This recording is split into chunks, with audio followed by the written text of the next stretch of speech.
de grabar. Yo necesitaría que me blureen la cara nomás, si puede ser. Perfecto. Bueno, como decía, entonces Sandra es profesora de enseñanza media y superior en Historia por la Facultad de Filosofía de la UBA y doctora en Historia por la UBA. Actualmente es investigadora en el programa de Historia de la Historiografía Argentina del Instituto de Investigaciones Históricas, doctor Emilio Ravignani, de la Facultad de Filosofía y Letras de la UBA, y coordinadora del archivo documental del Instituto Ravignani. También es docente de la Cátedra de Historia Social de la Ciencia y la Técnica del Departamento de Historia de la Facultad de Filosofía de la UBA y docente del Instituto Superior del Profesorado Joaquín B. González. Sandra, bienvenida, muchas gracias. Bueno, muchas gracias por la presentación y bueno, celebro este encuentro, que realmente es muy auspicioso para que podamos compartir experiencias, reflexiones y aportar desde cada uno de los lugares en los que trabajamos, bueno, cómo ir construyendo esto de la ciencia, para qué y para quién, y los cómo y los por qué. Bueno, voy a compartir pantalla.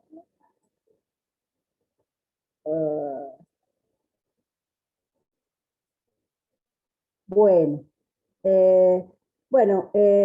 el pie lo dio Florencia, me parece, reflexionando un poquito o recuperando las preguntas del eje 3, y yo en función de esas preguntas intentaba hacer un aporte,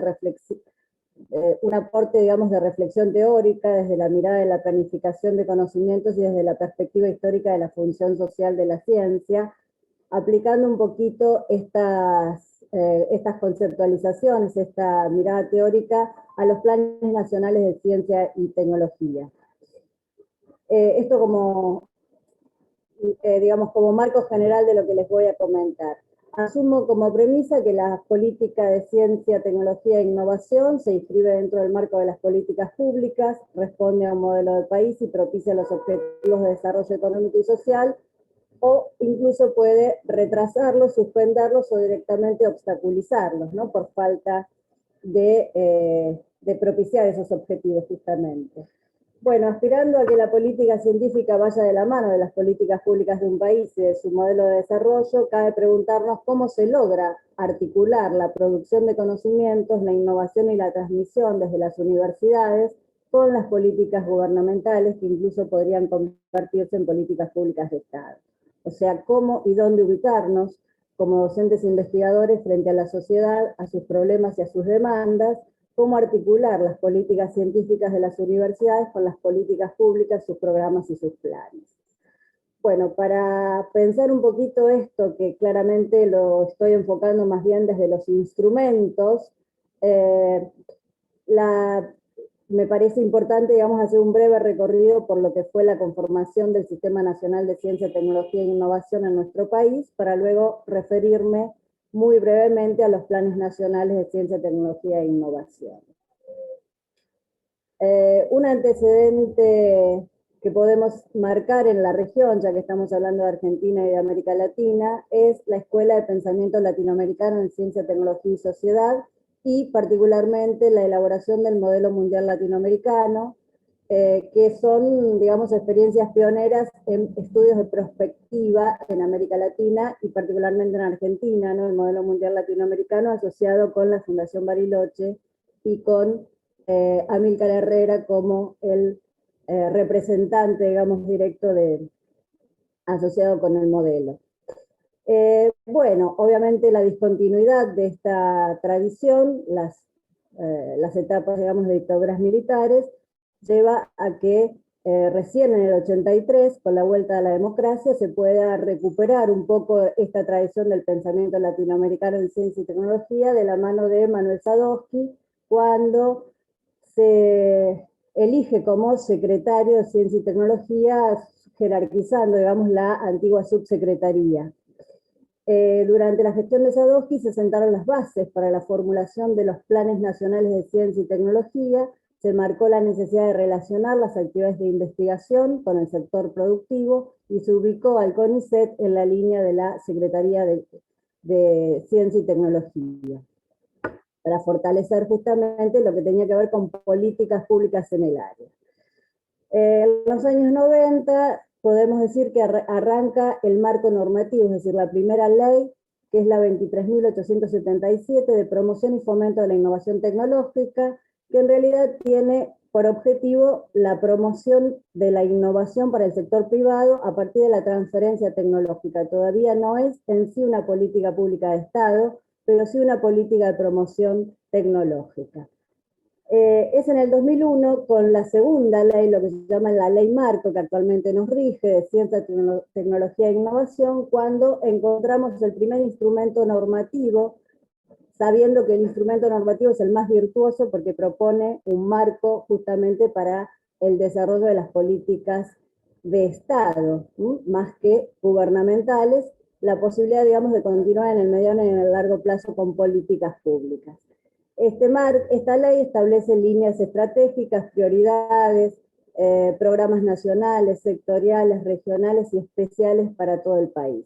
Se va a sentar sobre 3 pilares, que es la elaboración de los planes nacionales, la creación del Consejo Interinstitucional, es decir, la integración de todos los organismos nacionales que realizan actividades científico-tecnológicas, el CONICET, el INTA, el INTI, etc. Y el Consejo Federal de Ciencia y Tecnología, que articula los planes jurisdiccionales de cada una de las 23 provincias y de la Ciudad Autónoma de Buenos Aires con ese plan nacional. O sea, estos son los 3 pilares entonces sobre los que el marco legal nos organiza, digamos, el Sistema Nacional de Ciencia y Tecnología. El siguiente punto para marcar es la creación del Ministerio de Ciencia y Tecnología, el actual MINCIT, en el 2007, que va a, de alguna manera, concentrar y organizar, coordinar y elaborar las políticas científicas y tecnológicas. De él, obviamente, actualmente depende el CONICET y la Agencia Nacional de Promoción Científica e Innovación Productiva, que son el corazón, digamos, del sistema en tanto, digamos, elaboran y promueven con subsidios y proyectos el desarrollo del conocimiento científico-tecnológico. La creación del ministerio entonces marca un punto de inflexión en el camino de la institucionalización del Sistema Nacional de Innovación, aumentando el presupuesto, focalizando en la planificación, estimulando los estudios de prospectiva y la gestión por resultados. O sea, esto de identificar problemas y acudir, digamos, a la solución de esos problemas generando la modalidad del trabajo por misiones. Desde el 2007 se inició, digamos, la elaboración de los planes nacionales, pero podemos decir que en el 2009 apareció el documento madre que va a dar origen al primer plan Argentina Innovadora del 2020, que claramente se basó en la metodología prospectiva, o sea, se elabora entre el 2009, se inaugura en el 2012 y proyecta, digamos, el plan a una década. Cumplido, digamos, el plan Argentina 2020, actualmente nos encontramos con la existencia ya, la presentación del plan preliminar documento Argentina 2030, que está, digamos, presentado desde octubre del 2020 y que se sigue trabajando en la versión final prevista para diciembre del 2021. Y brevemente, en los primeros meses de este año, febrero-marzo, contamos ya con una ley de financiamiento del Sistema Nacional de Ciencia y Tecnología e Innovación, la famosa ley de ciencia, que indica claramente un avance en la institucionalización que se viene conformando desde el 2001. Se propone en esta ley un incremento progresivo y sostenido del presupuesto nacional destinado a la ciencia y a la tecnología, hasta alcanzar en el 2032, o sea, en el 2032, un mínimo de participación del 1% del Producto Bruto Interno. Bueno, se promueve la federalización del sistema nacional, se desarrolla el desarrollo de la matriz productiva, empleos de calidad, etc. Y una mirada federalista de la ciencia, ¿no? del desarrollo científico-tecnológico. Bueno, los planes nacionales, este es un poco el aporte para pensar. 2020 y Argentina 2030 son la prueba de que los estados se ven cada vez más obligados a planificar políticas en ciencia, tecnología e innovación que potencien investigación básica, desarrollo para la innovación y la transferencia.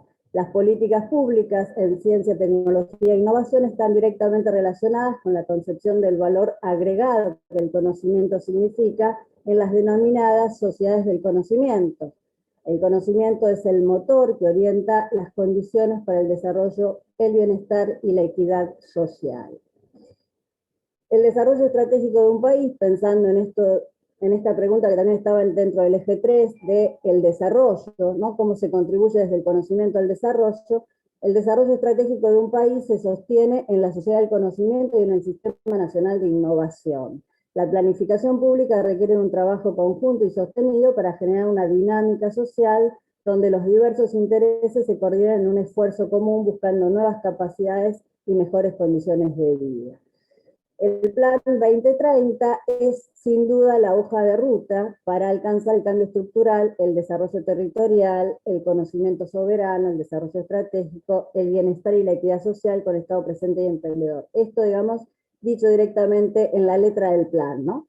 El conocimiento en este plan es considerado desde la perspectiva inter y transdisciplinaria a través de la metodología de la demanda, ¿sí? La identificación de los problemas y la articulación de recursos en trabajos por misiones. El ejemplo más claro es el de la pandemia, cómo se operó, digamos, en esta situación. Sin duda, la irrupción de la pandemia y las medidas tomadas para el COVID actuaron como prueba piloto de la metodología del Sistema Nacional de Ciencia, Tecnología e Innovación, demostrando su rápida y efectiva reacción. Bueno, la conformación de lo que fue la unidad del coronavirus COVID-19, para la centralización de las actividades, para los proyectos multidisciplinarios y asociativos entre lo privado y lo público, para dar respuesta a problemas urgentes, y la articulación de los sistemas provinciales y de los municipales con el sistema nacional, para llegar, digamos, a lo que obviamente es la consideración de la gestión estratégica del conocimiento, ¿no? Voy rápidamente.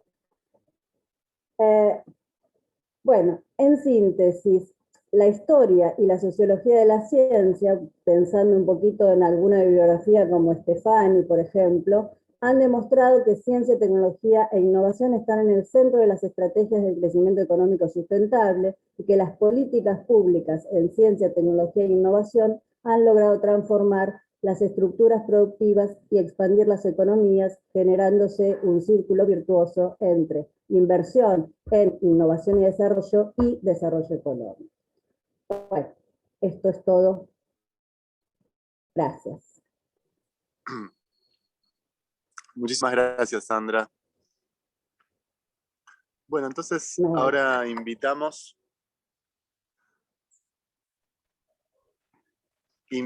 a Santiago Benítez a hablar, que creo que es quien está. Viene una charla preparada por él y por Luciana Nogueira. Luciana es licenciada en Psicología y doctora en Historia, actualmente beca postdoctoral de CONICET. Y Santiago es doctor en Ciencias Biológicas, investigador del CONICET, y mandó por el chat también algo más para presentarlo. Que por una cuestión estoy con la tablet y se me complica ir y venir por todo. Es investigador independiente del CONICET y parte del Instituto Multidisciplinario de Biología Vegetal de Córdoba. Así que, Santiago, cuando quieras, te escuchamos. Muchas gracias por participar. Gracias, Fer. Y hago un agregado antes que las chiques empiecen, que, bueno, súper interesante la presentación de Sandra. La idea también en este marco de pensar de forma un poco más holística e integrada es que primero escuchemos todas las exposiciones y vayamos guardando las preguntas que seguro van a ir cruzándose para varios y varias expositoras para el final. Así que por eso después vamos a tener unos minutitos para charlar por si alguien se quedó ahí un poco con cosas para comentar también con Sandra. Gracias y disculpen la interrupción. Hola, ¿qué tal? Buen día. ¿Se me escucha? Sí, perfecto. Bueno. Bueno, vamos a compartir la exposición con Santiago, vamos a hacer un poco cada uno. Voy a hacer la introducción como para, de alguna manera, complementar lo que expuso Sandra o bueno, aportar nuestra mirada al respecto. Nosotros hicimos un trabajo acerca de 3 puntos centrales que para nosotros definen una crisis en el sistema científico nacional, que es una crisis que no es actual, sino que es de larga data, y que vemos que se ha profundizado en este contexto de pandemia. Estos 3 puntos de la crisis son, por un lado, el desfinanciamiento del sector y la precarización laboral de quienes trabajamos en CONICET, por otro lado, la injerencia privada en la ciencia pública, y en tercer lugar, la falta de democracia en el organismo de conducción de CONICET. En cuanto al primer punto, lo que vemos es que desde hace al menos 10 años, los salarios en CONICET están en franca caída, tanto de investigadores como de becarios, personal de apoyo y administrativos. Esto se ve en el gráfico que está ahora en la pantalla compartida. Por otro lado, vemos una precarización laboral en el sector que caracteriza a por lo menos más de la mitad de sus trabajadores que no cuentan con derechos laborales básicos como aportes jubilatorios, aguinaldo, licencias, vacaciones pagas y obra social para el grupo familiar.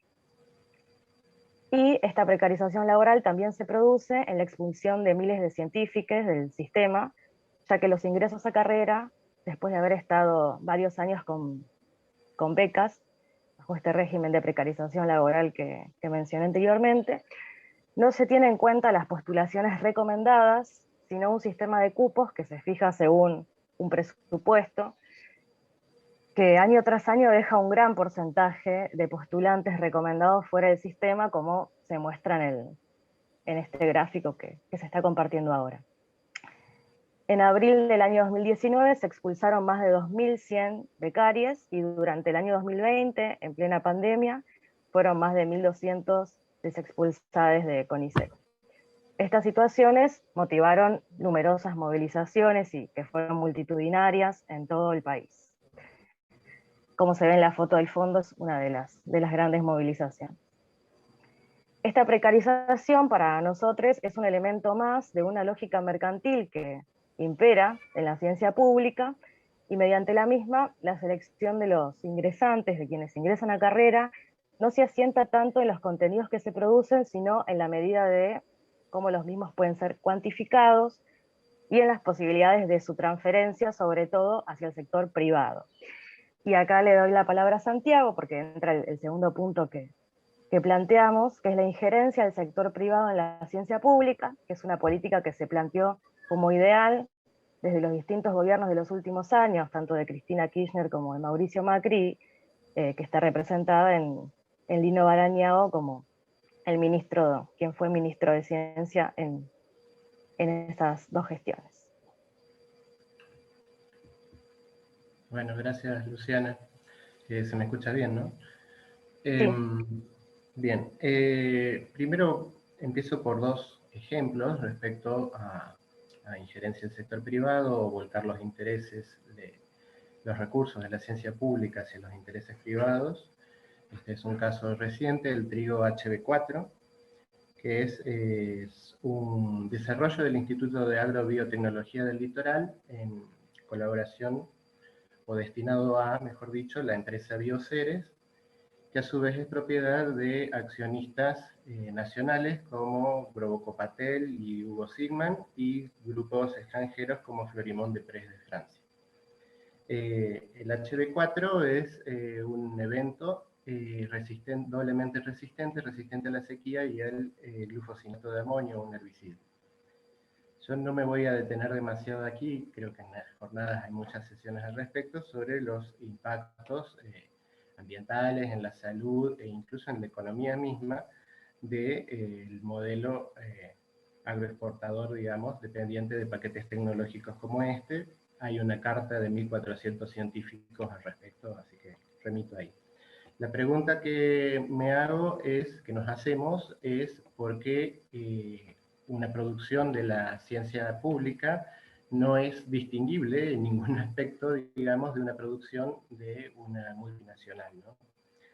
Y en esto hay dos aspectos a considerar. Primero es que la biotecnología se desarrolla desde fines de los años 80 hasta ahora como una manera en la cual grandes empresas se retienen la propiedad sobre ciertos productos, que son los seres vivos a través de las semillas, y de esa manera procuran incrementar su percepción de la renta agraria de manera cada vez mayor, ¿no? Y el segundo aspecto es que en realidad lo que estamos viendo acá es cómo institutos públicos están convirtiéndose en cierta manera en departamentos de investigación y desarrollo para empresas donde esta inversión no se realiza porque es considerada riesgosa y, como ya sabemos, la mayor parte de las empresas tienen un horizonte de inversión de 5 años como mucho. Es decir, que al momento en que llega a tener un resultado comercializable, este producto es transferido y así es privatizado. Este otro ejemplo es menos conocido tal vez, pero me atañe porque vivo en Córdoba. Es un apoyo del Centro Científico Tecnológico Córdoba a la extensión de la ley de biocombustibles, que esta ley finalmente no se aprobó en el Congreso, aunque se dice de que hay una versión alternativa que se va a tratar en algún momento.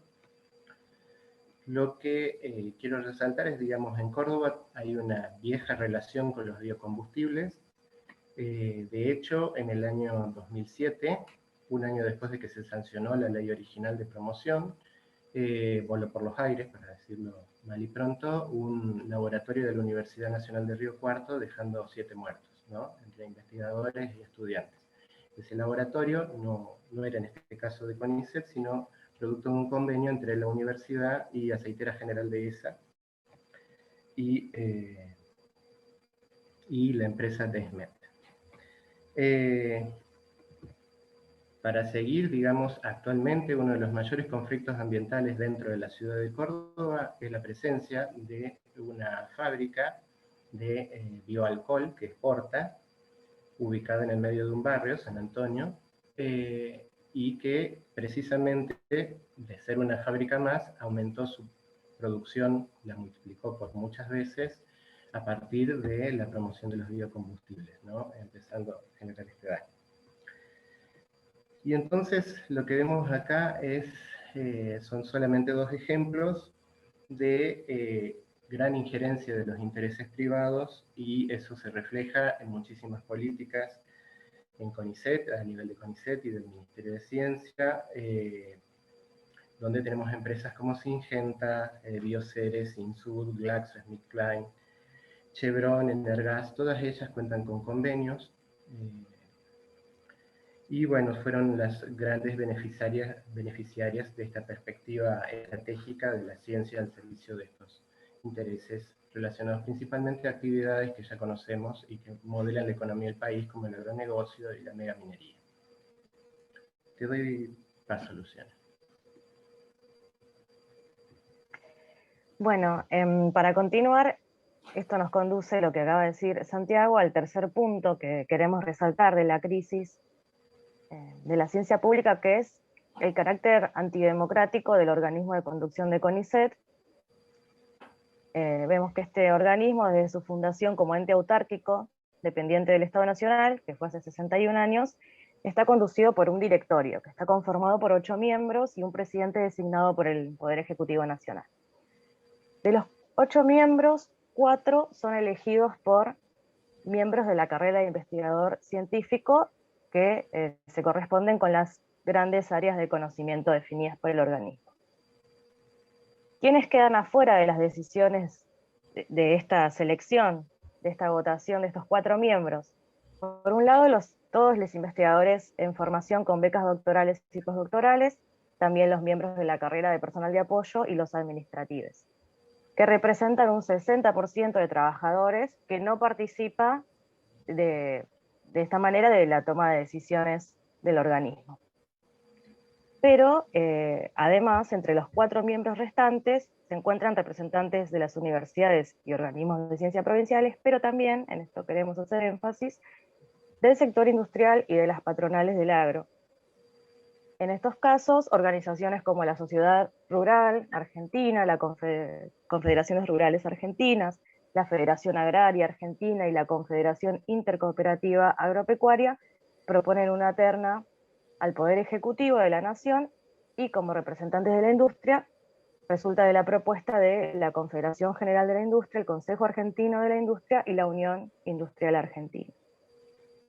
Entonces acá nos preguntamos, ¿por qué se sienta en esta mesa la Unión Industrial Argentina, que expresa, por ejemplo, el lobby de las grandes farmacéuticas, y no se sientan representantes de los trabajadores de la salud, que hoy están enfrentando la pandemia cotidianamente y en primera fila? ¿Por qué se sientan representantes de las patronales agrarias, que expresan intereses del agronegocio, y no se sientan representantes de comunidades indígenas que son despojadas de sus territorios para enriquecer esos negociados? Porque lo que vemos es que no solo gran parte de los propios trabajadores de la ciencia son excluidos de estas decisiones, sino también todos quienes reclaman contra un modelo productivo que amenaza la salud, las vidas, y quienes también se ven amenazados por efectos nocivos de agrotóxicos, el extractivismo, el fracking, la megaminería, etc. Este régimen, que es antidemocrático y clasista, impacta directamente sobre esas definiciones previas de criterios de evaluación, selección y jerarquización de los temas de investigación. Y como ejemplo actual, tenemos hoy como representante de la industria en el directorio a Graciela Siquia, que es directora de Innovación y Desarrollo Tecnológico del Grupo INSUR, es decir, CEO de Hugo Sigman.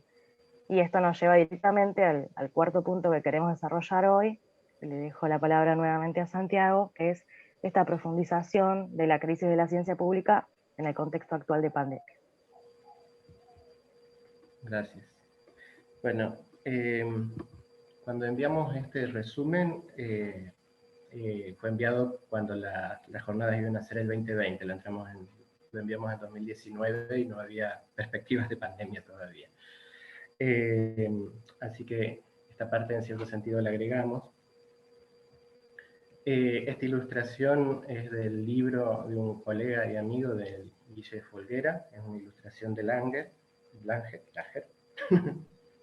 perdón, que refleja en gran parte la situación que tenemos ahora, en la cual como que cada multinacional que fabrica vacunas ha puesto un kiosquito al cual nos dirigimos, ¿no? Pero lo que podemos decir es que ahora estamos precisamente asistiendo a cuál es el fracaso de este sistema internacional de patentes y la dupla inversión pública y lucro privado en enfrentar una crisis sanitaria, ¿no?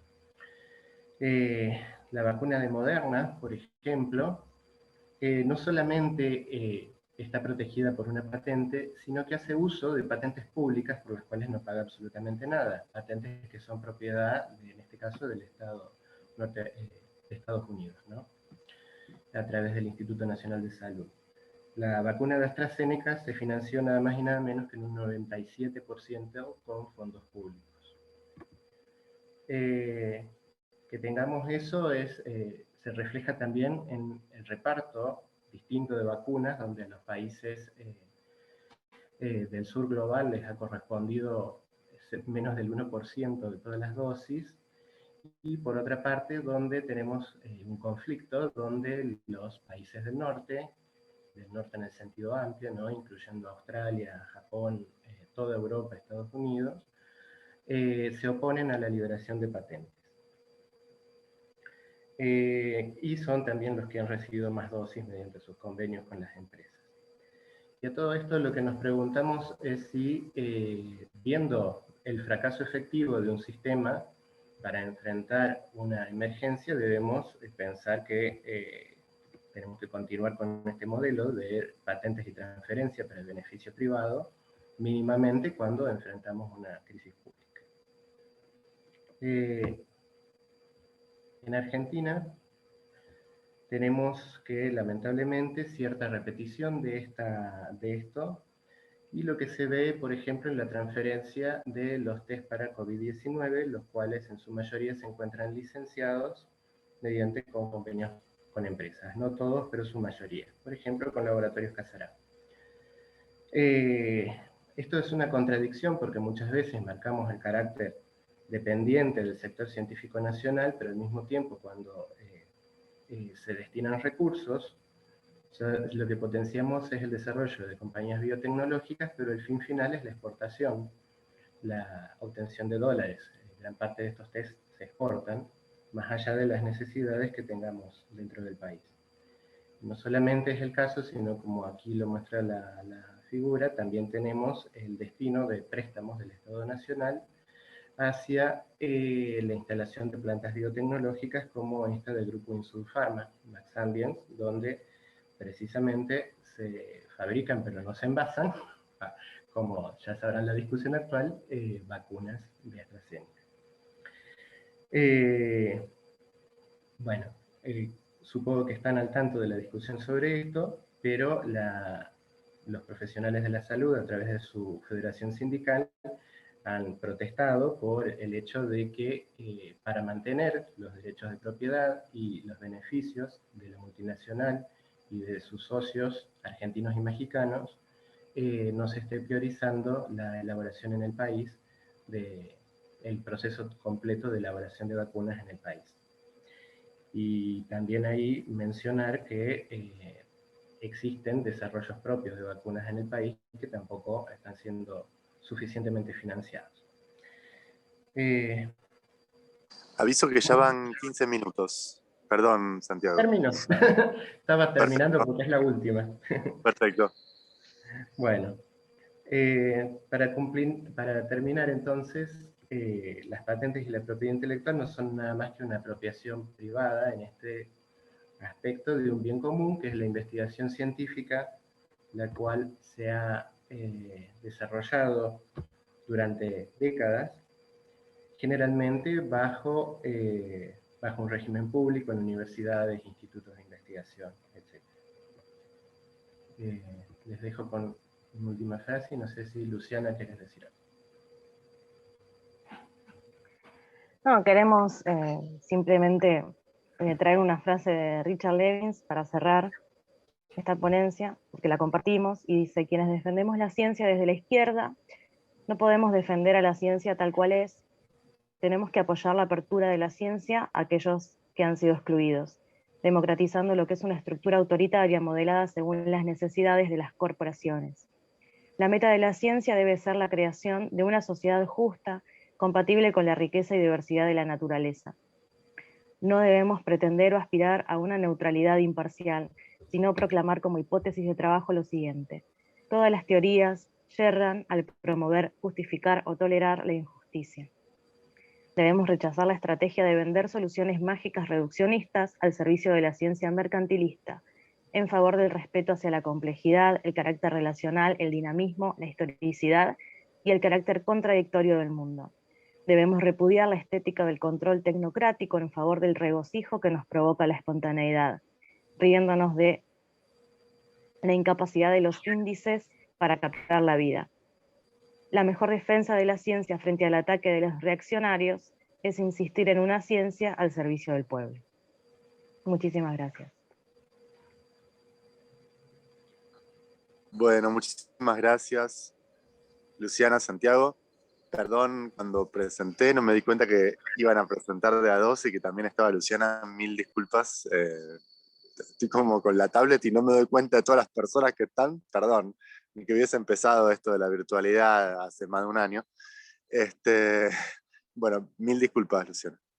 Y bueno, muchas gracias por la presentación, muy interesante, y también de hecho justamente el hacerlo a dos voces creo que lo enriquece más todavía.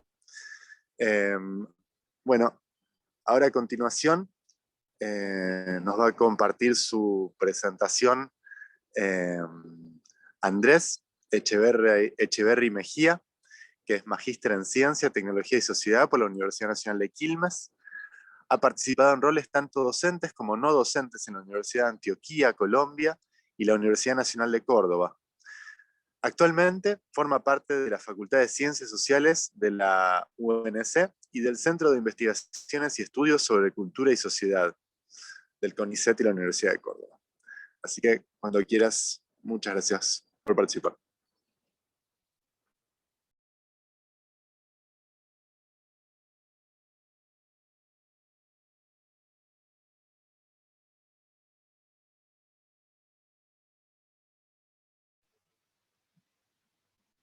Bueno, buenos días. Estoy aquí intentando protestar. Gracias tanto al equipo organizador como por la iniciativa del evento. La propuesta es básicamente algunas observaciones sobre gestión y evaluación de la investigación científica.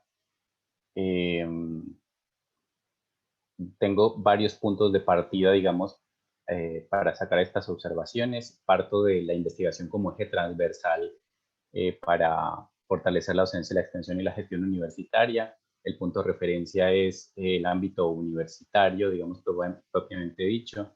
Dos proyectos de referencia de investigación, uno sobre producción, uso y uso social de conocimiento científico sobre salud, particularmente producido por investigadores sociales, y participación institucional en un proyecto actual de caracterización de investigaciones y desarrollos de una facultad, la Facultad de Ciencias Sociales, y la participación también en un proceso de autoevaluación de un sistema universitario de investigación hace ya unos años. Quería básicamente también hacer como unas diferenciaciones sobre tipos de abordajes que me he encontrado también en los análisis sobre estas cuestiones, y es a qué nos referimos también con respecto a perspectivas. Entonces, yo por lo menos diferencio entre hacer ciencias, enseñar ciencias, gestionar las ciencias o investigar la ciencia. Esta aclaración es porque esto implica diferentes tipos de prácticas y de actores. Incluso en un análisis introductorio que hice sobre mi proyecto actual, veíamos, por ejemplo, toda la reivindicación que se hizo sobre la reforma del 18, la reforma universitaria del 18 de Córdoba, y ahí hubo, digamos, varias reivindicaciones, pero habría que puntualizar bien cuál fue el rol ahí de la ciencia, en el sentido de que tomó más lugar en términos de la enseñanza, de la docencia, que de la investigación propiamente dicha. Más allá de que, o sea, en ese sentido, en ese momento, la investigación se hacía más, por ejemplo, en las academias que en la universidad misma. Otro punto de partida es desde qué especialidad hablo. Yo hablo básicamente desde el campo de ciencia, tecnología y sociedad. Es un campo académico, digamos, con alguna trayectoria internacional y en América Latina también. Y sin embargo, hay otros tipos de campos que se ocupan de los estudios de ciencia, tecnología e innovación, como los estudios de la educación superior o las mismas ciencias sociales y humanidades disciplinarias. La filosofía de la ciencia y la tecnología también se han ocupado, la gestión tecnológica y la administración de las I+D+I, y la economía de la innovación. A veces se hiberidan entre ellas, otras veces se separan entre sí, y dentro de ellas mismas hay diferentes corrientes.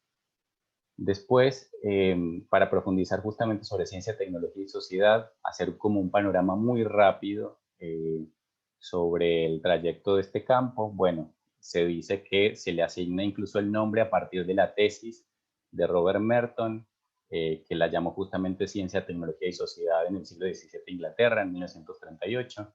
Bernal también, John Bernal, en ese mismo momento trabajó sobre ciencia y poder, sobre cuál era el rol justamente de la ciencia. Después hay otro autor importante de referencia que es de Sola Price, que es reconocido como uno de los padres de la cienciometría. Y como pueden ver, marqué cuáles son incluso las formaciones de ellos: sociólogo, matemático físico cristalógrafo, matemático físico, historiador de la ciencia, para ver también cómo se va configurando este campo. Y en América Latina, como nos decía Sandra, está como la referencia fuerte del PLACTED sobre finales de los 60, 70, con Varsavsky, Herrera, Sábato, Roche, Sagasti, Zunkel, Leite López, entre otros. Y como podemos observar también ahí, hay una gran participación de las ciencias exactas y naturales en esta representación. Las CTS entonces partiría como la idea de un campo interdisciplinario en tensión. De hecho, en América Latina empezó con esto que refería al PLACTED, pero más en una suerte de reflexión política, militante sobre el rol de la ciencia y la tecnología, con el aporte de estas personas de ciencias exactas y naturales. Al mismo tiempo, o casi en simultáneo, también venían interviniendo la UNESCO y la OEA en la creación de organismos de ciencia y tecnología, oficinas, los consejos. Ustedes ven que CONICET, CONACYT, todos estos de nombre parecido fueron creados más o menos por las mismas fechas en América Latina. Desde los años 90 para acá hay una consolidación del campo de estudios de CTS, sobre todo particularmente en América Latina, pero a diferencia de sus orígenes más asociados a las ciencias exactas y naturales, tenemos aquí más presencia de investigadores de las ciencias sociales. De hecho, en Argentina está, digamos, una de las maestrías más antiguas, hace 25 años, la de Quilmes, luego la de la UBA, la General Sarmiento y la Universidad de Río Negro, constituyendo así como un bloque de maestrías dedicadas a los estudios sociales de la ciencia y la tecnología, además de del programa que se hizo para formación de gestión tecnológica en GTEC. Después, bueno, Bajareza, uno de los autores de referencia del campo, habla de que este campo es multidisciplinario con algunas regiones por dentro inter o transdisciplinario. Y acá también manifestarles justamente que una de las tensiones no es solo entre ciencias exactas y sociales dentro de la constitución del campo, sino también dentro de las sociales mismas, porque a veces las ciencias sociales no conocen o miran con reserva el campo CTS, y también es por esa fluctuación que ha tenido con respecto a la participación de personas de exactas. De hecho, lo dice Kramer, hasta hoy la mayor parte de los académicos de las ciencias sociales conocen muy poco del desarrollo de los estudios CTS.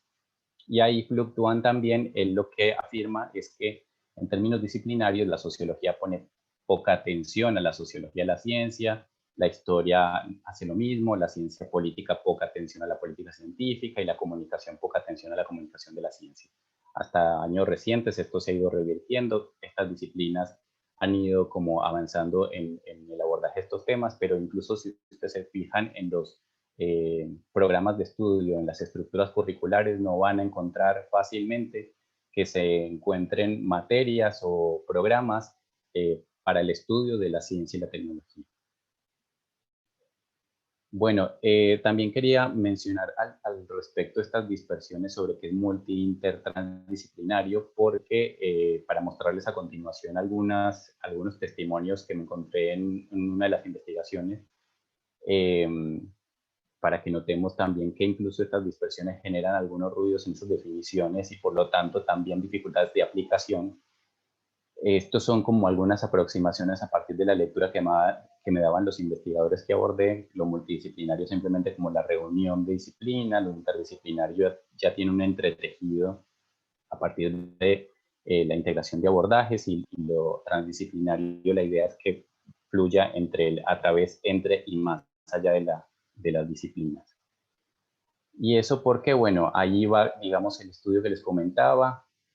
Entre 2015 y 2018 trabajé entrevistando a 29 investigadores e investigadoras del área de sociales de dos universidades, la Universidad de Antioquia y la Universidad Nacional de Córdoba, distribuidos de esta manera. Eso significa, esta figura significa que la parte azul son de ciencias sociales, humanidades y artes, y la roja de ciencias médicas y de la salud. Originalmente el estudio no estaba contemplando incluir gente de ciencias médicas y de la salud, sino que fue un emergente, porque fueron investigadores que fueron, digamos, pasando a hacer abordajes sociales y a integrar parte de programas de ciencias sociales. Estos investigadores, también quiero resaltar que su ejercicio laboral se hace sobre todo en el ámbito académico, pero también tienen alguna inserción profesional. Es decir, algunos investigadores e investigadoras trabajaban o trabajan en hospitales, en servicios asistenciales. Y eso por una situación que voy a comentar a continuación. Y las áreas disciplinares de grado de estas investigadoras e investigadores son, bueno, esto ya lo había dicho me parece, de ciencias sociales y humanas la mayoría. ¿Cómo se referencia aquí la salud, digamos, en este trabajo? Como estado, como objeto de estudio, como ámbito de prácticas, y de ahí también, digamos, la complejidad de abordarla, de estudiarla. Entonces, por eso, uno de los focos para hacer las entrevistas era que tuviera el investigador como su objeto general a la salud. Y a partir de ahí yo le iba preguntando sobre algunos aspectos relacionados con sus dinámicas de producción y uso de conocimientos. Y particularmente voy a compartir algunos aspectos que ellos me decían sobre lo que ellos consideran interdisciplinario o el rol de lo interdisciplinario. Como decía, la salud reviste una complejidad particular, intervienen varias disciplinas desde diferentes enfoques y hay una discusión, digamos, que trata de llevar esto más allá del cuerpo y llevar la reflexión hacia las condiciones de vida, las relaciones interpersonales y las relaciones con el entorno, en fin. En el ámbito académico hay varias divisiones y disputas disciplinarias ante la hiperespecialización, entonces ahí uno ve incluso la conformación de facultades específicas de salud pública o programas que se van apartando de las tradicionales facultades de ciencias médicas. Y como decía hace un rato, la lectura que hacen estas investigadoras e investigadores también tiene una repercusión en el ámbito profesional, particularmente en el ámbito hospitalario, porque resulta una marcada diferenciación entre los profesionales médicos y los profesionales sociales. Ya vamos a ver incluso un testimonio sobre eso. Decir también que hay un marcado escepticismo sobre lo que significaría lo interdisciplinario, incluso no solo desde las ciencias exactas, sino que tomo incluso este testimonio desde una investigadora de ciencias sociales que me decía que le costaba ver cómo podría ser una integración con médicos, que cuál sería el objeto de la investigación, que no se lo imaginaba. Me cuesta imaginar cuál sería el objeto de la investigación porque desde las ciencias sociales no necesitamos saber sobre enfermedad a niveles tan específicos como para que nos sirva eso. A lo mejor la epidemiología, un estudio más demográfico, pero presenta, digamos, incluso cierta resistencia a la integración con otro tipo de áreas disciplinares. Después, el escepticismo sobre lo interdisciplinario en sí mismo. Esta investigadora me decía que tiene que ver la interdisciplina con una disputa de poder entre las disciplinas, que apunta hacia eso, y dice, yo sigo sosteniendo que no hay interdisciplina y que es una cuestión discursiva. Con interdisciplina llamamos al trabajador social, al psicólogo, al momento de poder comprender o de abordar el problema se hace de forma fragmentada, vos tu parte, yo la mía y el otro la suya. Cuando vos quieres presentar algo en un evento científico que tiene que ver con la medicina, te ponen en las mesas de interdisciplina, todo difuso, porque la interdisciplina es lo que ellos, los biomédicos, no hacen. Siempre ponen una mesa aparte de interdisciplina, que es donde están las otras disciplinas, enfermería, psicología, trabajo social, para que hablemos de un tema sobre el que ellos no van a ir a escuchar. Después, uno de los investigadores que tiene formación de base como médico, digamos, biomédica, él mismo me decía que hay entre sus colegas y entre la gente que se está formando incluso en la actualidad un sesgo biologista, y que ese sesgo biologista tiene repercusiones en el sistema de salud. Menciona entonces que la formación de los médicos es una formación casi exclusivamente biologista, que la mayoría de los médicos tienen una mirada así porque la formación les marca de esa manera y que cuando logran trascender esas situaciones por intereses personales o intereses políticos, o hay gente que tiene trayectorias de militancia política antes de ser médico, me lo contaba incluso desde su misma posición, y dice, pero es una cosa que queda en el terreno individual o de las vocaciones o de los intereses de las personas. Ahora, si uno piensa en la formación, la universidad produce médicos que tienen una mirada predominantemente biologista de los problemas del campo de la salud, y eso es un problema para el sistema de salud. Este tipo de profesionales que forman nuestras universidades es un problema para el sistema de salud, por lo que te decía al principio, porque me parece que la complejidad de los problemas de salud no se resuelve con una mirada reduccionista que la mirada biologista, decía, digamos, este investigador. Y después, como para finalizar, digamos, algunos de esos testimonios que quería compartir, una investigadora decía que veía lo interdisciplinario como lo posible, como posible, digamos, pero requería apertura y trabajo en equipo. Me decía, la interdisciplina creo que es posible, que no es la suma de disciplinas, eso sería multidisciplina. Creo que es posible, pero no fácil de lograr. En ese sentido, hay que tener una interacción muy fluida y una apertura enorme hacia otro tipo de saberes en equipos de trabajo, pero creo que sí se puede. Y la transdisciplina es como una utopía, me decía. Creo que puede ser posible de ser realizada, pero desde el vamos, desde la formación inicial de las personas, para que el paradigma de la transdisciplina, que para mí es súper valioso, y hacia allá me gustaría ir, la propia persona tiene que experimentar formaciones de distintas disciplinas, según, digamos, lo que ella me comentaba. Algunas observaciones, digamos, generales sobre esto y algunos otros detalles es que prima, digamos, un imperativo moral a partir de lo interdisciplinario como importante, que hay un movimiento retórico por tendencia, digamos, para tener la posición políticamente correcta, cuando se refieren a la disciplina, hay resistencias desde todos los ángulos y disciplinas, no solo desde las ciencias exactas y naturales, por eso resulta, digamos, útil el abordaje CTS para hacer análisis de trayectorias sociocognitivas, es decir, no separar lo internalista de lo externalista de lo que ocurre en la producción científica, analizar cómo se van configurando justamente los campos académicos, las agendas de investigación, las políticas de ciencia y tecnología. Hay un asunto también de deseabilidad, es decir, que cuando uno le pregunta a ciertas investigadoras e investigadores sobre ciertas actividades, por ejemplo, de vinculación que den lugar a otro tipo de abordajes más interdisciplinarios, te hablan, digamos, desde la deseabilidad, es decir, que no reflejan necesariamente las actividades que realizan, sino lo que les gustaría hacer por diferentes motivos, dificultades en la contratación, bueno, dedicaciones, en fin. Y la vinculación con el entorno también aparece acá como aspecto clave con respecto a la definición de las agendas de investigación y respecto al abordaje interdisciplinario a partir de problemas o desafíos conjuntos con otros actores y sectores sociales. Y para cerrar esta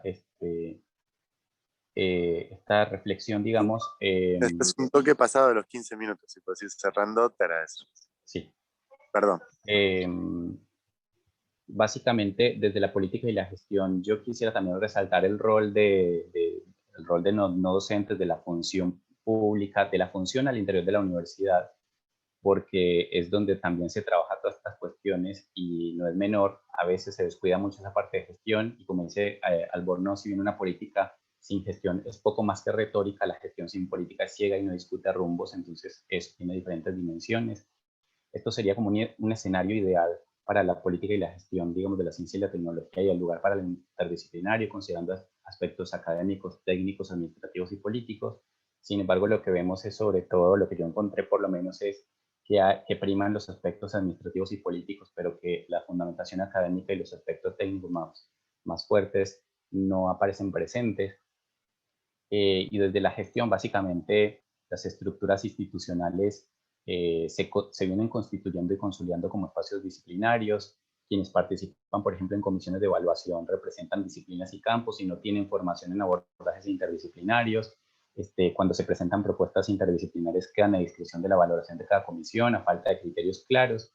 Y como salida se ofrece la creación de comisiones especiales interdisciplinarias y eso tiene como problema que lo que no encaje en ninguna parte de otras comisiones vaya hacia la interdisciplinaria. Y lo último es que la interdisciplina termina siendo sancionada en lugar de fomentar. Bueno, algunos desafíos, lo voy a saltar así rápido, sobre desafíos para la política y la estructura, para la investigación, para la formación y para la articulación. Y básicamente, bueno, eso. Gracias.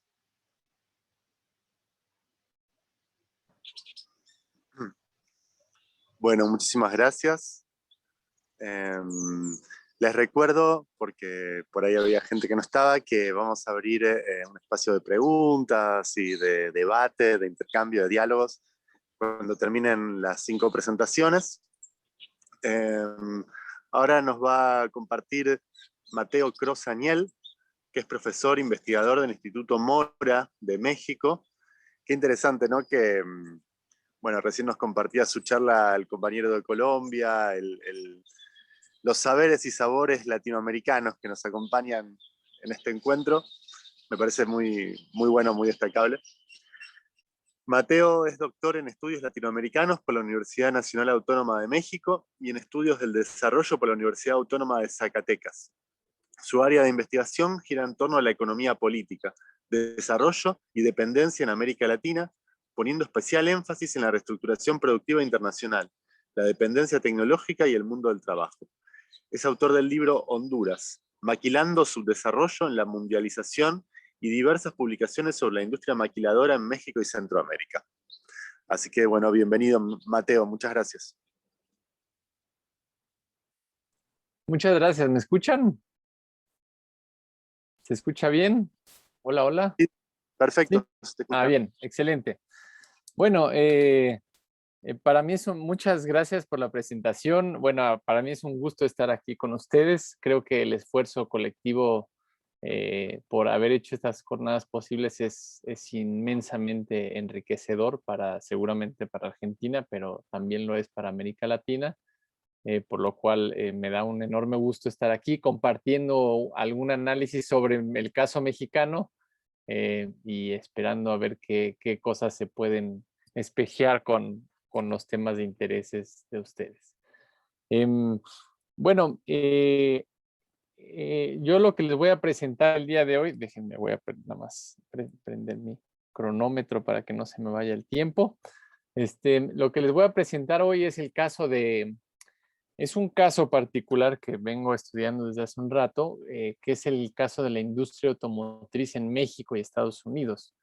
Digamos, yo no me interesa la industria automotriz en sí, sino me interesa por el peso que tiene esta industria en el desarrollo de la economía mexicana, en el desarrollo del modelo de desarrollo mexicano. México es un enorme exportador de automóviles y autopartes a Estados Unidos.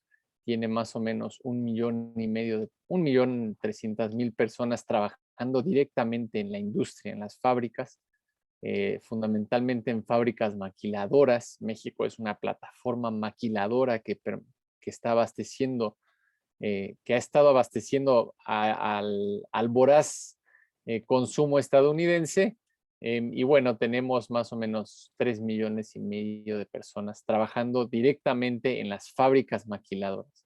Por eso mi interés en la industria maquiladora, no porque yo sea un fanático de los automóviles ni nada por el estilo. Bueno, y en este sentido, antes de seguir, digamos, empezar la presentación, lo que quiero decir es que por el peso que tiene esta industria en México, sí ha habido una literatura inmensa.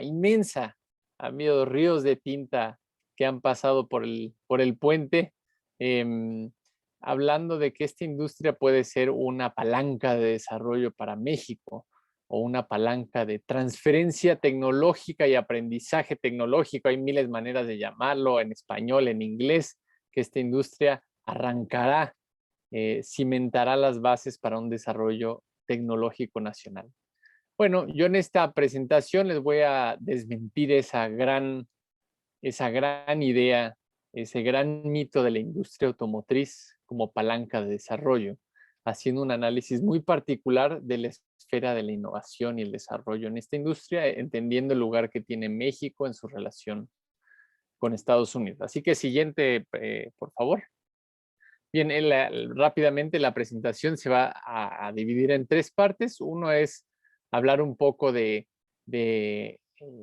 cómo se establece la cadena de valor en la industria automotriz y cuál es el lugar de la ciencia y la tecnología. La segunda es hablar de algo que he venido trabajando ya desde hace un ratito, que es la migración altamente calificada de México a Estados Unidos y finalmente el lugar de México en esta cadena de valor. Así que comenzamos la presentación. Siguiente, por favor. Bueno, este cuadro lo que muestra es que ha habido en el proceso de reestructuración productiva internacional, ha habido una fragmentación productiva, fragmentación administrativa de la cadena de valor. El grueso de la industria se ha ido a países, le llaman del sur global, yo prefiero llamarle de países dependientes, países subdesarrollados. Se ha ido, gran parte de la cadena de la producción se ha ido a estos países. Sin embargo, economías desarrolladas mantienen, y especialmente economías desarrolladas que hospedan a las grandes firmas automotrices, mantienen el control estratégico de una de las esferas que yo digo el eslabón estratégico de la cadena, que es el desarrollo de la ciencia y de la tecnología, es decir, el control del conocimiento que después se va a reproducir en los procesos de trabajo, en los diseños, etcétera, etcétera. Entonces aquí lo que podemos ver es de las 20 empresas con mayor inversión en investigación y desarrollo en el mundo, muchas de ellas son firmas automotrices. Bueno, ahí está Volkswagen, bueno, ahí están en rojo las industrias, las firmas automotrices. Entonces, si bien el proceso de trabajo se ha deslocalizado administrativamente, estas firmas, las mismas que han existido siempre desde principios del siglo XX, son las que hoy retienen los eslabones estratégicos de la industria, que es la ciencia y la tecnología. Siguiente, por favor. Bueno, este control, este tutelaje sobre la ciencia y la tecnología se produce a través de la apropiación privada del conocimiento mediante las patentes y obviamente mediante un sistema jurídico internacional que permite la concentración monopólica, como le llamo en el título, del conocimiento científico tecnológico. Entonces, como vemos a partir de los 80s, con la entrada voraz del neoliberalismo en el mundo, comienza un crecimiento exponencial del patentamiento en la industria automotriz, mostrando que los dueños del conocimiento, los dueños a nivel monopólico del conocimiento se vuelven, bueno, los que tutelan esta industria, ¿no? Ok, siguiente. Todo esto se lo estoy contando para después llegar al caso de México y Estados Unidos.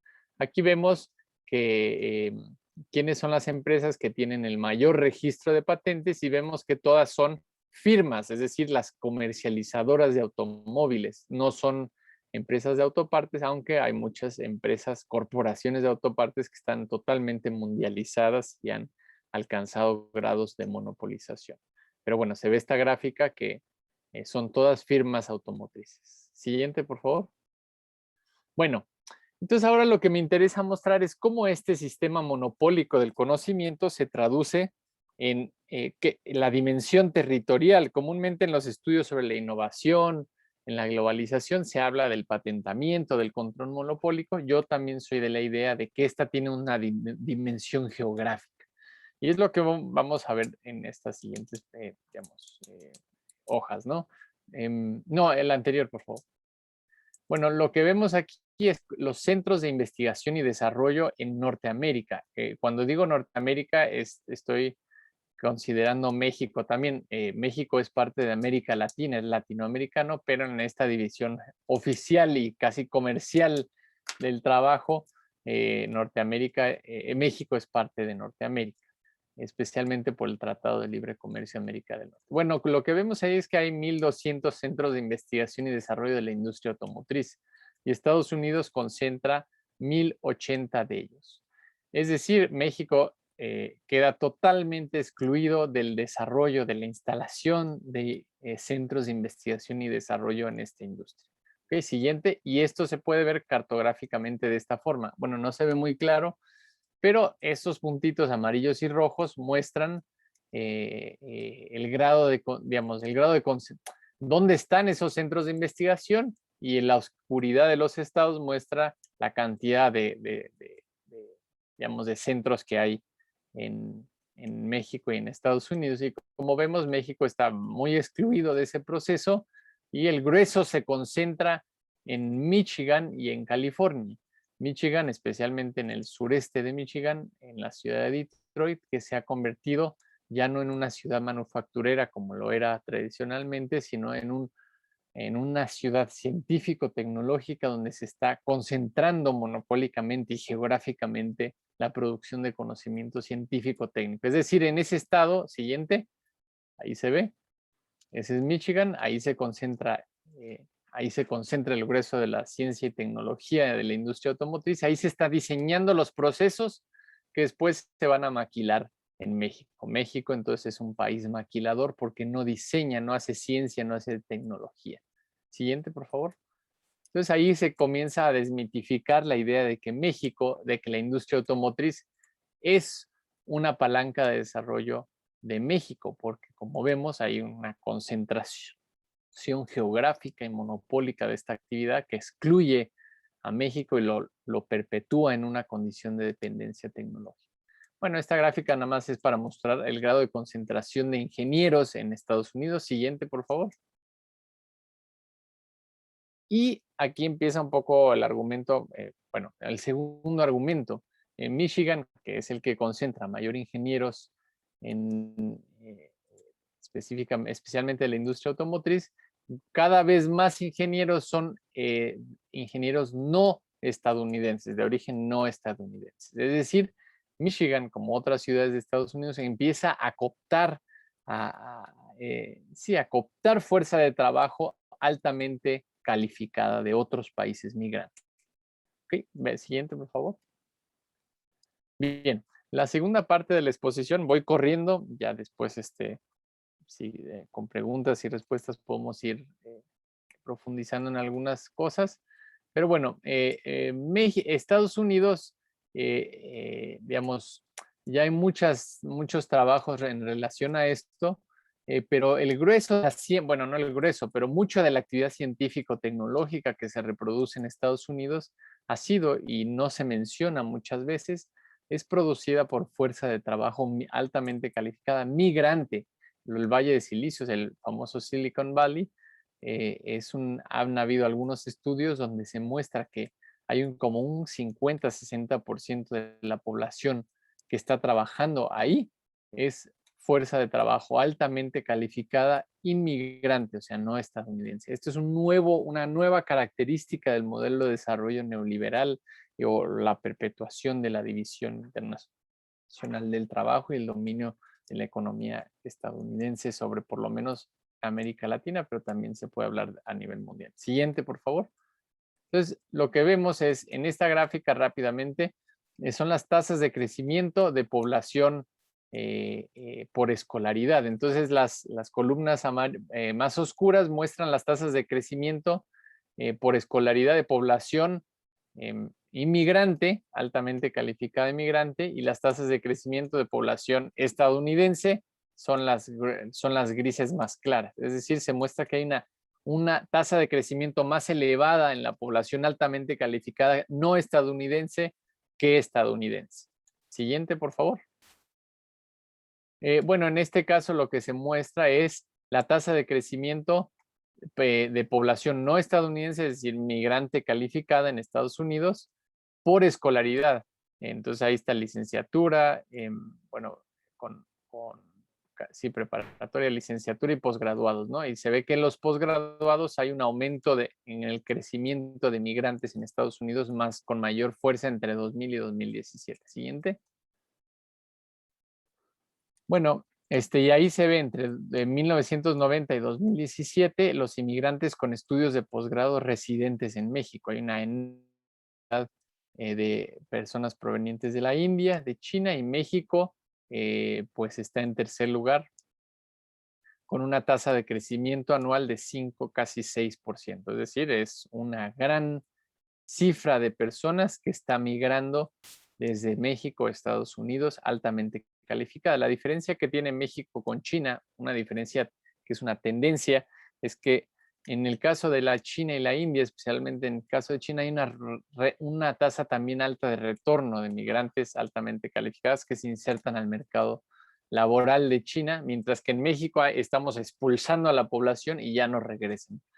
En el caso de la India también hay una tasa de retorno alta en este sentido. Siguiente.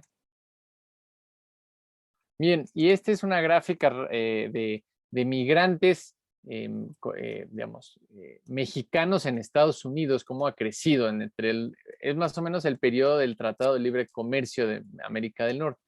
Entonces, en 1990 había mexicanos en Estados Unidos con posgrado, es decir, con licenciatura y posgrado, pasó de más o menos 160,000 personas a 2019, que es 1,270,000 posgraduados mexicanos, mexicanes en Estados Unidos. Es decir, un crecimiento exponencial, una expulsión de fuerza de trabajo altamente calificada mexicana que está siendo integrada y cooptada por el mercado laboral en Estados Unidos. Es decir, habla de una división desigual del trabajo entre ambos países y la perpetuación de México como un país maquilador exportador. Siguiente, por favor. Estás en los 15 minutos, te aviso. Ok. Gracias. Bien, entonces en México, siguiente, por favor. Ya en el caso de la industria automotriz en México, vemos que ahí está la inversión en investigación y desarrollo de los países de la OCDE, mientras algunos están muy arriba, otros están abajo, especialmente los países de América Latina y México entre ellos. Siguiente. Ahí lo que se puede ver es que México es el cuarto o quinto país mayor productor de automóviles, en el rojo se ve, y abajo la inversión en investigación y desarrollo de la industria automotriz queda totalmente expulsado de esas cifras.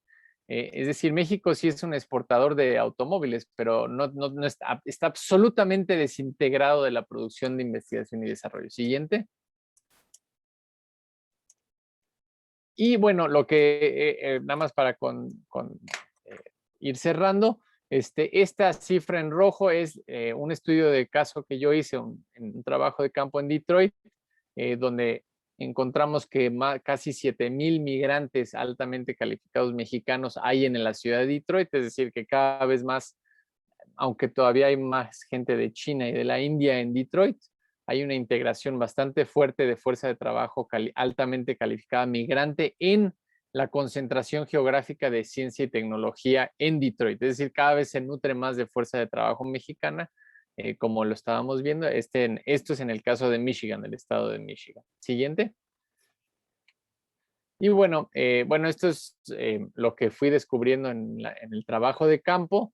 Es una fuerza de trabajo altamente calificada mexicana que se forma en la industria maquiladora y después es cooptada por empresas de reclutamiento estadounidenses para llevarse de manera subcontratada en Estados Unidos, que son esos 6,000 y tantos que están trabajando en Estados Unidos. Y para concluir, quiero hacer dos reflexiones. Una, acaba de firmar el Tratado de Libre Comercio, lo cual desde mi punto de vista, y lo he escrito, nada más va a profundizar la dependencia tecnológica, esta tendencia que la pudimos ver a través de la industria automotriz.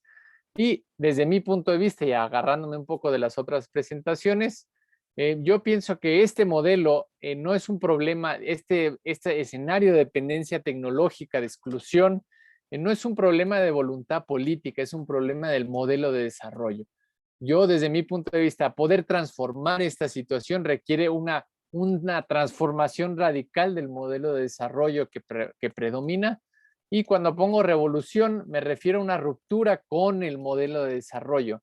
El caso más emblemático que tenemos en América Latina, quizás el único desde mi punto de vista, es el caso cubano, que tuvo que pasar por un proceso como el que todos conocemos para que en una condición pandémica como la de ahora, sea el único país de América Latina que esté realmente poniendo atención a la generación de un conocimiento científico y tecnológico diferente que apueste a la necesidad de la población y no a la necesidad del interés extranjero o del interés monopólico.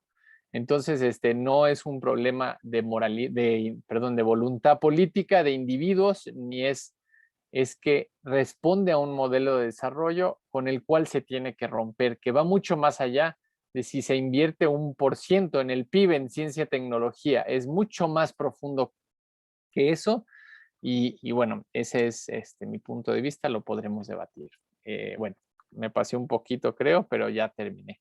Muchas gracias, compañeros. Bueno, muchas gracias, Mateo. Bueno, vamos con la última exposición. Quien va a compartir es Máxima Guglielmelli. Máxima es licenciada en Ciencia Política de la UBA y becaria doctoral de la SIC. Actualmente se encuentra realizando el doctorado en Ciencias Sociales de la UBA, donde investiga procesos de trabajo y riesgos psicosociales en la economía social y solidaria. Asimismo, es docente de la Universidad Nacional de Moreno, de la UBA y de la UNAJ. Por otra parte, se desempeña como directora de la revista de Políticas Sociales de la Universidad Nacional de Moreno. Así que, Máxima, bienvenida, muchas gracias.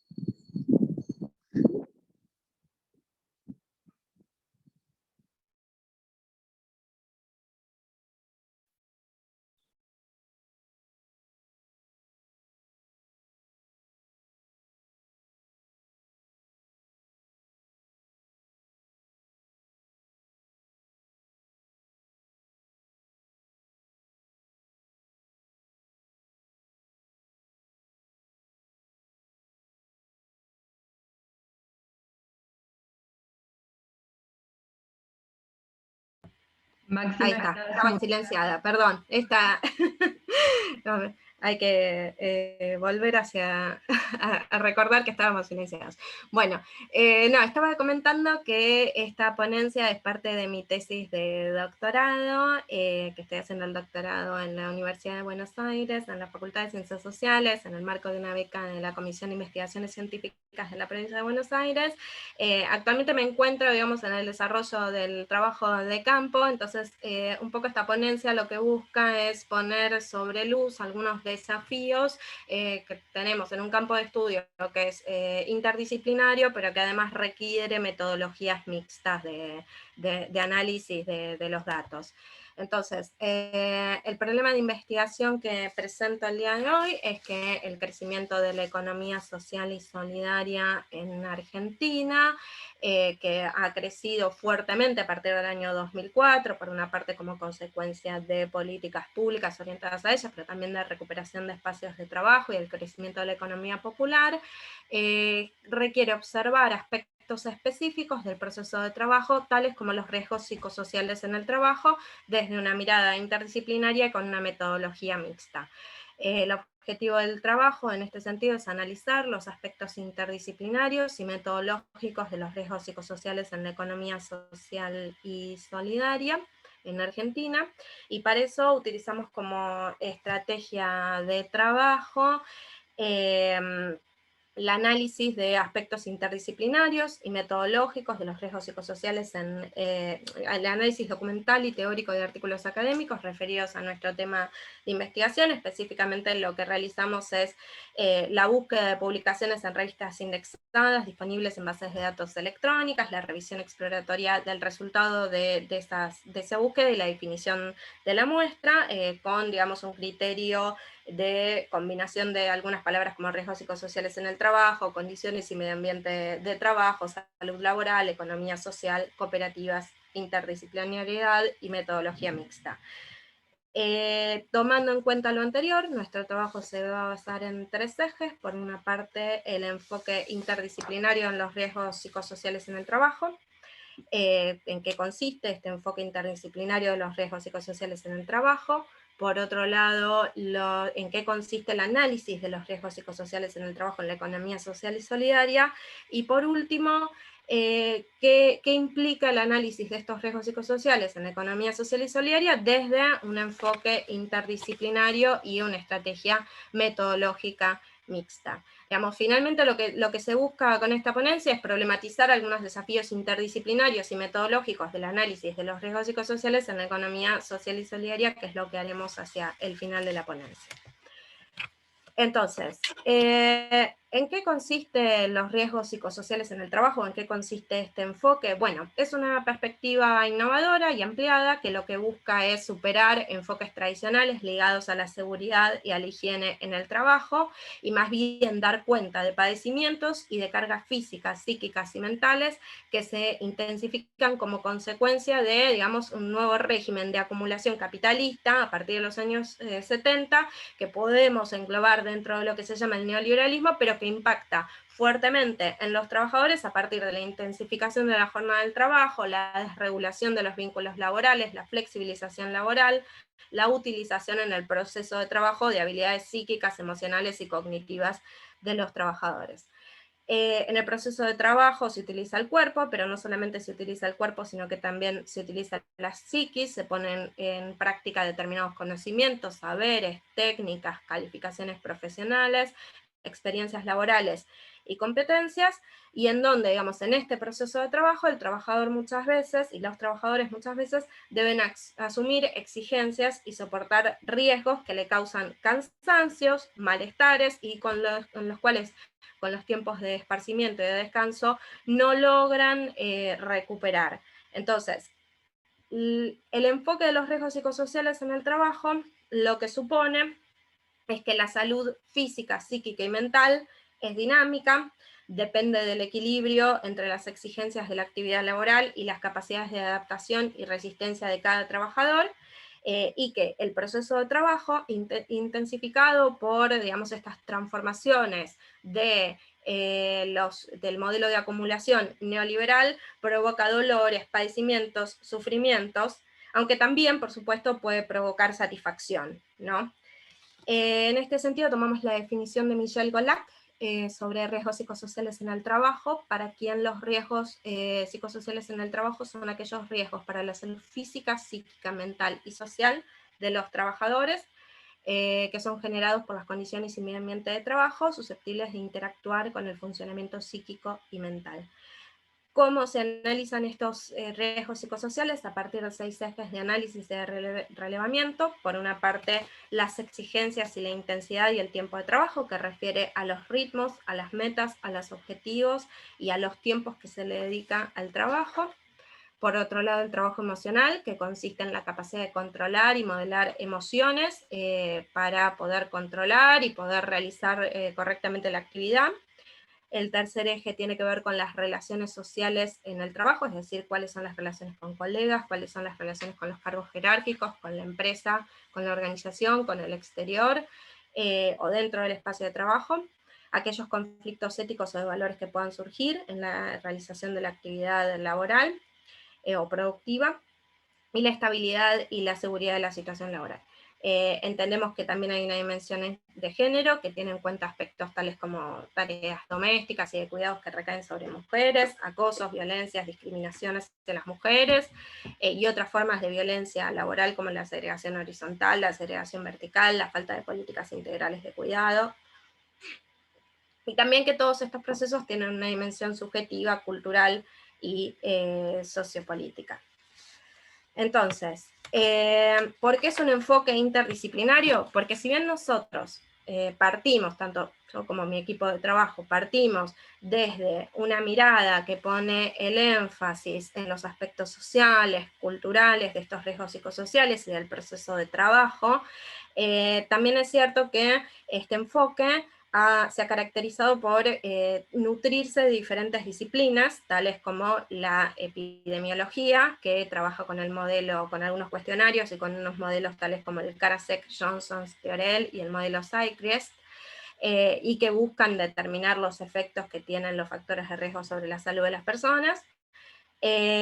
Y también desde la psiquiatría, en donde, digamos, se clasifican determinadas enfermedades psicosociales, desde la psicología cognitiva, desde el psicoanálisis, también con el enfoque de la psicodinámica del trabajo de Michel de Jules, y que lo que supone precisamente es que existe posibilidad de manifestarse la sublimación a través de placeres y sufrimientos, ¿no? Digamos, esta necesidad de los trabajadores también de encontrar un sentido al trabajo y obtener algún tipo de compensación.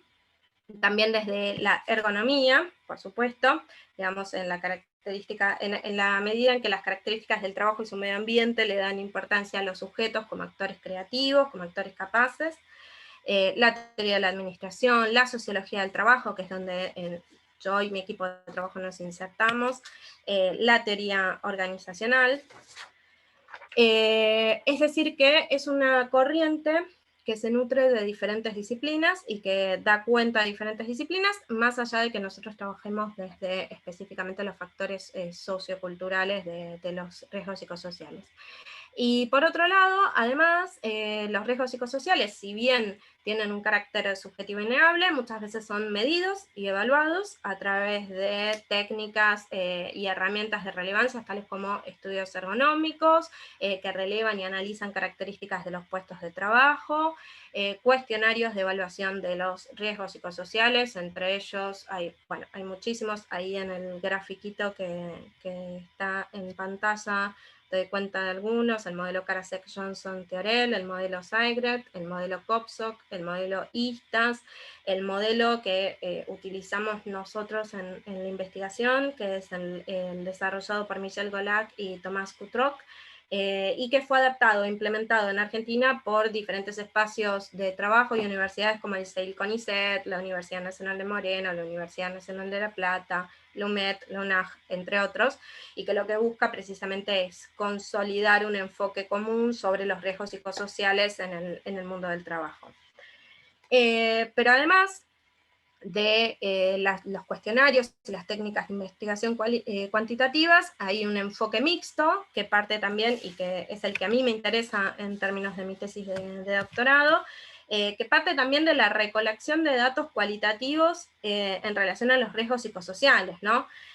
¿Por qué? Porque, digamos, un tema de investigación y un enfoque de investigación que tiene una mirada subjetiva, cultural, digamos, que enfoca precisamente en padecimientos subjetivos, requiere de técnicas de recolección de tipo cualitativas, inclusive desde la investigación-acción participativa, en donde los mismos trabajadores o gremios participan de las investigaciones que se realizan, hasta la observación participante de los espacios y el proceso de trabajo, los talleres con trabajadores, hasta las entrevistas semi-estructuradas, en profundidad, con trabajadores y con informantes claves. Bien, entonces, ¿por qué estudiar los riesgos psicosociales en la economía social y solidaria?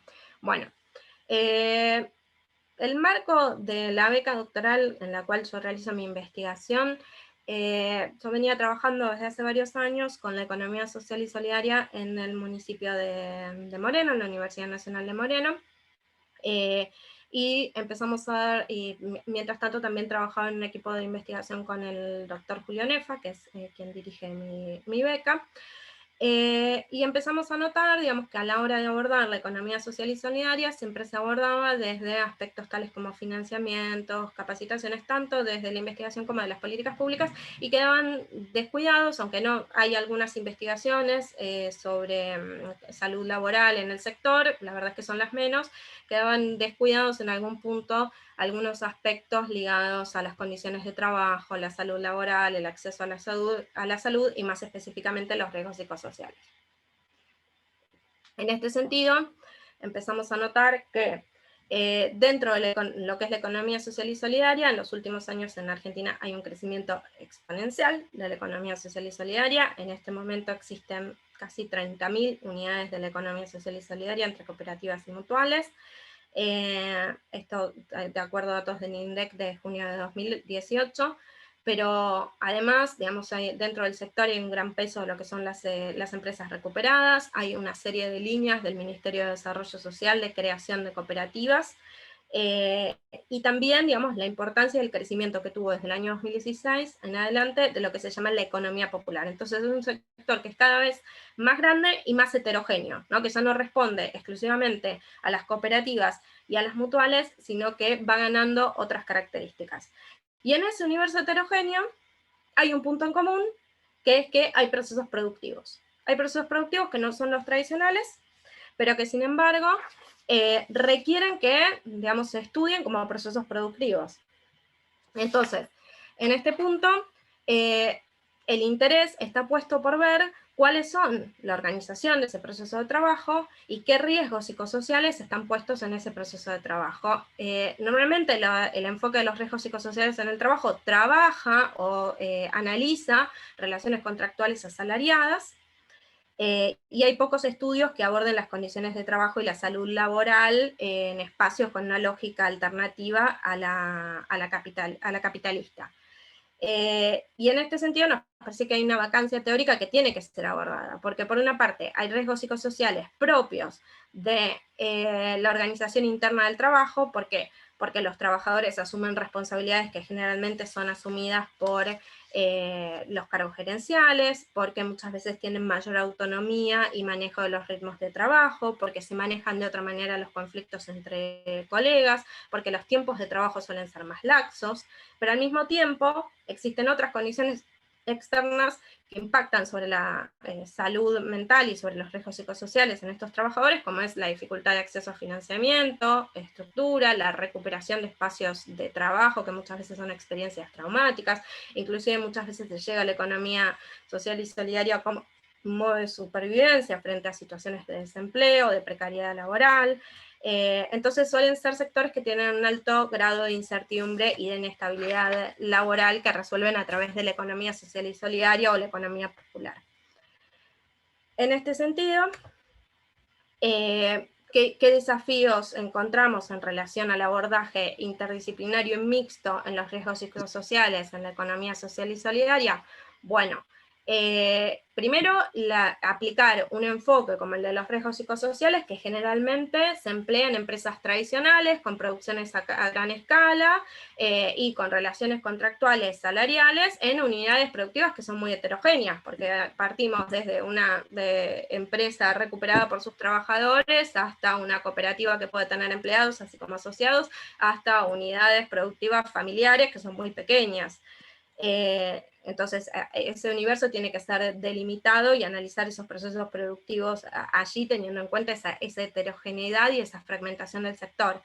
Pero además, las herramientas metodológicas que implican, digamos, en algún punto, darle más lugar a un enfoque metodológico mixto, porque como señalábamos, los riesgos psicosociales en el trabajo suelen ser evaluados a través de cuestionarios a trabajadores, como el cuestionario ISTA, como el cuestionario COPSOC, etc., para poder recolectar también las experiencias y representaciones, estrategias y prácticas de los trabajadores de la economía social y solidaria, que digamos, tienen experiencias muy ricas en relación a los procesos productivos.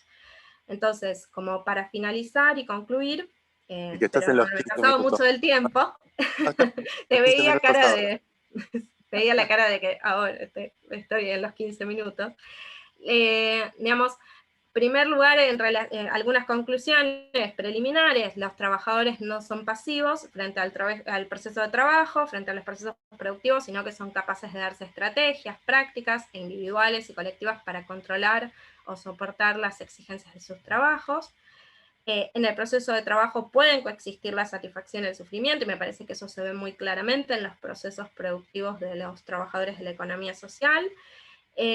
Y el análisis de esta satisfacción y de estos trabajadores requiere una mirada interdisciplinaria que no se basa exclusivamente, digamos, en ergonomía o en psiquiatría, sino que incluya los factores culturales y los factores socioeconómicos, y por supuesto un abordaje metodológico mixto que incluya la voz y que recupere la voz de aquellos trabajadores y productores de la economía social y solidaria. Muchas gracias. Ahí dejo de compartir. Bueno, muchísimas gracias, Máxima. Muchísimas gracias a todos quienes han compartido su trabajo